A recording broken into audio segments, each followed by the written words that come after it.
കാസർഗോഡ് ശസ്ത്രക്രിയയ്ക്കിടെ 9 വയസ്സുകാരൻ മരിച്ചു. ജനറൽ ആശുപത്രിയിൽ ചികിത്സയ്ക്കെത്തിയ ബേഡകം സ്വദേശി ഇയാസാണ് മരിച്ചത്. ഉദരസംബന്ധമായ അസുഖത്തെ തുടർന്നാണ് കുട്ടിയെ ആശുപത്രിയിൽ പ്രവേശിപ്പിച്ചത്. വിവരങ്ങളുമായി അനഘ ഹർഷനാണ് ചേരുന്നത്. അനഘ, അതീവ ദുഃഖകരമായ ഒരു വാർത്തയാണ് കാസർഗോഡ് നിന്നും വരുന്നത്. ഒപ്പം ആരോഗ്യ രംഗത്തെ ഒരു അനാസ്ഥ കൂടി ഇപ്പോൾ പുറത്തു വന്നിരിക്കുകയാണ്. എന്താണ് ഈ കുഞ്ഞിന് സംഭവിച്ചത്?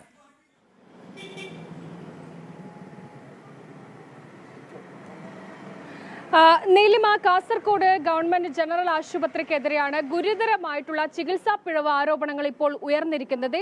ആശുപത്രിയിൽ പ്രവേശിപ്പിച്ച ബേഡകം സ്വദേശിയായിട്ടുള്ള അർഷഫിന്റെ മകൻ ഇയാസിനെയാണ്, 9 വയസ്സുകാരനെയാണ് കഴിഞ്ഞ ദിവസം ഈ ഗവൺമെന്റ് ജനറൽ ആശുപത്രിയിൽ പ്രവേശിപ്പിച്ചത്. ഈ ഉദര സംബന്ധമായ ചില പ്രശ്നങ്ങളായിരുന്നു ഈ കുട്ടിക്ക് ഉണ്ടായിരുന്നത്. തുടർന്ന് ആശുപത്രിയിൽ പ്രവേശിപ്പിച്ച് ഒരു ശസ്ത്രക്രിയ നടത്തുന്നതിനിടെയാണ് ഈ കുട്ടി മരണപ്പെടുന്നത്. പക്ഷേ ആശുപത്രി അധികൃതരുടെ ഒരു വിശദീകരണം ഈ വിഷയവുമായി ബന്ധപ്പെട്ട് പുറത്ത് വന്നിട്ടില്ല. എന്തായാലും കുട്ടിയുടെ കുടുംബമാണ് ഇത്തരത്തിൽ ഗുരുതരമായിട്ടുള്ള ചികിത്സാ പിഴവ് ആരോപണങ്ങൾ ഉന്നയിക്കുന്നത്. കുട്ടിക്ക് മറ്റ് ശാരീരിക അസ്വസ്ഥതകളൊന്നും ഉണ്ടായിട്ടില്ല.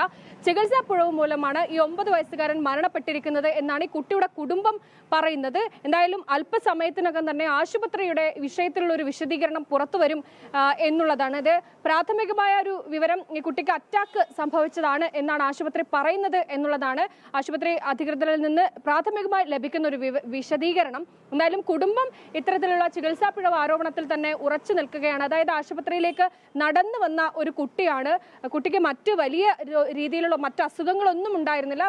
വയറിൽ ചില ശാരീരികമായിട്ടുള്ള ചില പ്രശ്നങ്ങൾ ഉണ്ടായിരുന്നു. അതിനുമായി ബന്ധപ്പെട്ടാണ് ആശുപത്രിയിൽ ചികിത്സ തേടിയത്. അതിനിടയിലാണ് ഇന്ന് 9 വയസ്സുകാരൻ മരണപ്പെടുന്നത്. ഈ സംഭവവുമായി ബന്ധപ്പെട്ടാണ് ഇപ്പോൾ കുടുംബം ഗുരുതരമായിട്ടുള്ള ആരോപണങ്ങൾ ഉന്നയിച്ച് രംഗത്ത് വരുന്നത്. നീലിമ. ശരി അനഘ. കാസർഗോഡ് ശസ്ത്രക്രിയയ്ക്കിടെ 9 വയസ്സുകാരൻ മരിച്ചു. ജനറൽ ആശുപത്രിയിൽ ചികിത്സയ്ക്കെത്തിയ ബേഡകം സ്വദേശി ഇയാസാണ് മരിച്ചത്.